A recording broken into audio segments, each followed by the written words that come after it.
बिहार, जहां चुनाव एक त्योहार है और नेता एक्टरों से भी ज्यादा चर्चित, जहां जनता सिर्फ वोट नहीं देती, वह राजनीति को जीती है, महसूस करती है और हर दाव पहचानती है। लेकिन इस बार का चुनाव अलग है। एक तरफ तेजस्वी यादव, नौजवान नेता जो खुद को बदलते बिहार की उम्मीद कहते हैं, दूसरी तरफ है नीतीश कुमार, राजनीति के शातिर खिलाड़ी, जिनके बारे में लोग कहते हैं सीट चाहे कम हो या ज्यादा, मुख्यमंत्री तो बन ही जाते हैं। बिहार एक ऐसी मिट्टी जहां से देश के बड़े नेता निकले, जयप्रकाश नारायण, कर्पूरी ठाकुर और लालू प्रसाद यादव जैसे नाम।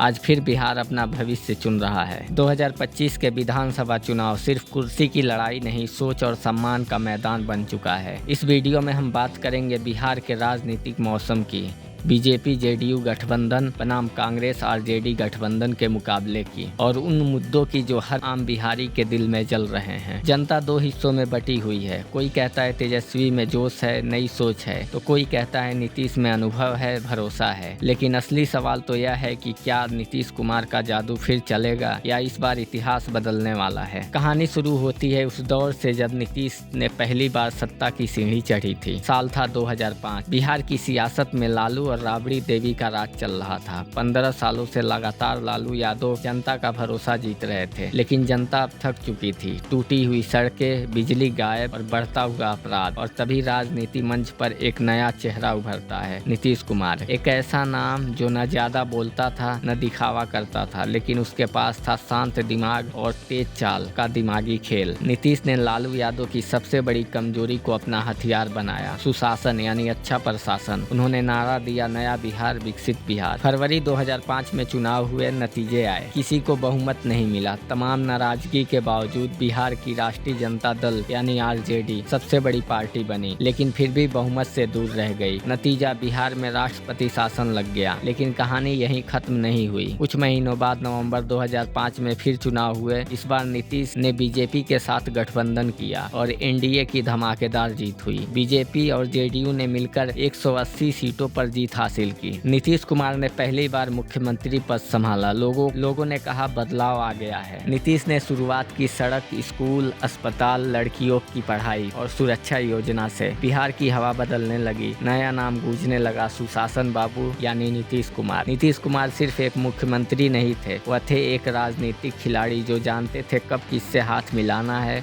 और कब छोड़ देना है। साल 2010 बिहार ने नया रोशनी देखा। टी हुई सड़कें, स्कूल, अस्पताल और लोगों की उम्मीद। नीतीश कुमार को जनता ने फिर मुख्यमंत्री बना दिया। 243 में से एनडीए को 206 सीटें मिली। नीतीश की लोकप्रियता अपने चरम सीमा पर थी। लोग कहते थे अब बिहार बदल चुका है। लेकिन राजनीति में कुछ भी अस्थायी नहीं होता। धीरे धीरे रिश्ते बदलने लगे। बीजेपी और नीतीश के बीच खटास आने लगी और 2013 में नीतीश ने बीजेपी से रिश्ता तोड़ लिया। अगले ही साल 2014 में लोकसभा का चुनाव हुआ। बीजेपी की लहर थी और नीतीश की पार्टी को केवल 2 सीटों पर ही जीत मिली। पूरा बिहार हिल गया। लोगों ने कहा नीतीश का जादू खत्म। लेकिन यहीं से शुरू हुआ असली खेल। नीतीश ने चाल चली। उन्होंने अपने पुराने विरोधी लालू यादव से हाथ मिला लिया, यानी दुश्मन अब दोस्त बन गया। 2015 चुनाव आया। इस बार गठबंधन बना आरजेडी, जेडीयू और कांग्रेस के बीच। लालू यादव की पार्टी आरजेडी सबसे ज्यादा सीटें जीती। नीतीश कुमार 71 और कांग्रेस 27। सबको लगने लगा तेजस्वी यादव मुख्यमंत्री बनेंगे, लेकिन नीतीश कुमार कहते हैं बबुआ तनी ठहरा, ये कुर्सी हमरा है, और एक बार फिर बन जाते हैं मुख्यमंत्री और तेजस्वी बनते हैं उप मुख्यमंत्री। इस तरह से बिहार की राजनीति में शुरू हुआ 2 पीढ़ियों का संगम। एक तरफ अनुभव और दूसरी तरफ जोश। लेकिन इसी बीच एंट्री होती है एक और शख्स की। नाम था शहाबुद्दीन। सिवान का बादशाह कहे जाने वाला ये नेता, जिसके नाम से सियासत कांपती थी। पटना हाई कोर्ट से 10 सितंबर 2016 को पैरोल पे रिहा हुए। रिहाई दिल्ली की तिहाड़ जेल से हुई, लेकिन हवा बदली बिहार की राजनीति में। जैसे ही वह बिहार पहुंचे, पूरा शहर उमड़ पड़ा। सड़कें फूलों से भर गई। 5000 से ज्यादा गाड़ियों का काफिला, हर तरफ नारों की गूंज। पत्रकारों ने पूछा अब नीतीश आपके मुख्यमंत्री है, क्या कहेंगे? शहाबुद्दीन ने कहा हमारे एकमात्र नेता लालू प्रसाद यादव है, नीतीश तो परिस्थितियों के मुख्यमंत्री हैं। बस यही एक वाक्य बिहार की राजनीति में तूफान बन गया। नीतीश कुमार की रातों की नींद उड़ गई, क्योंकि ये बयान सिर्फ बयान नहीं था, सत्ता को सीधी चुनौती थी। मीडिया में हलचल मच गई और फिर दिल्ली से पटना तक एक तेज फैसले की तैयारी शुरू हुई। सिर्फ 2 दिन बाद ही सुप्रीम कोर्ट ने शहाबुद्दीन की पैरोल रद्द कर दी और आदेश दिया उन्हें दोबारा तिहाड़ जेल भेजा जाए। साल 2017 बिहार की राजनीति में सब कुछ ऊपर से ठीक चल रहा था। नीतीश कुमार मुख्यमंत्री की कुर्सी पर थे और तेजस्वी यादव उप मुख्यमंत्री, लेकिन अंदर ही अंदर भरोसे की दीवार में दरारें पड़ने लगी। पहली वजह थी शहाबुद्दीन प्रकरण और दूसरी वजह थी तेजस्वी यादव की बढ़ती हुई लोकप्रियता, और यहीं से शुरू हुआ मतभेद। नीतीश कुमार को महसूस हुआ अब सरकार चलाना मुश्किल है। फिर एक शाम 26 जुलाई 2017 को नीतीश कुमार राजभवन जाकर मुख्यमंत्री पद से इस्तीफा दे देते हैं। पूरा बिहार सन्न रह गया। लोगों को लगने लगा अब सरकार गिर जाएगी, लेकिन नीतीश कुमार ने फिर अगली चाल चली। बीजेपी के साथ मिलकर सरकार बना लिए और फिर से मुख्यमंत्री की कुर्सी पर बैठ गए। लालू यादव के समर्थक इसे धोखा कहने लगे, वहीं नीतीश के समर्थक इसे मास्टर स्ट्रोक बताने लगे। यहीं से नीतीश कुमार का नया नाम पड़ा पलटू। 2020 का चुनाव आया। आरजेडी एक बार फिर से सबसे बड़ी सिंगल पार्टी बनी, लेकिन बहुमत से थोड़ा ही पीछे रह गई। जेडीयू और बीजेपी ने मिलकर एक बार फिर सरकार बना लिया। तेजस्वी जनता की नज़रों में जीत गए, लेकिन कुर्सी फिर भी नीतीश कुमार के पास ही रही।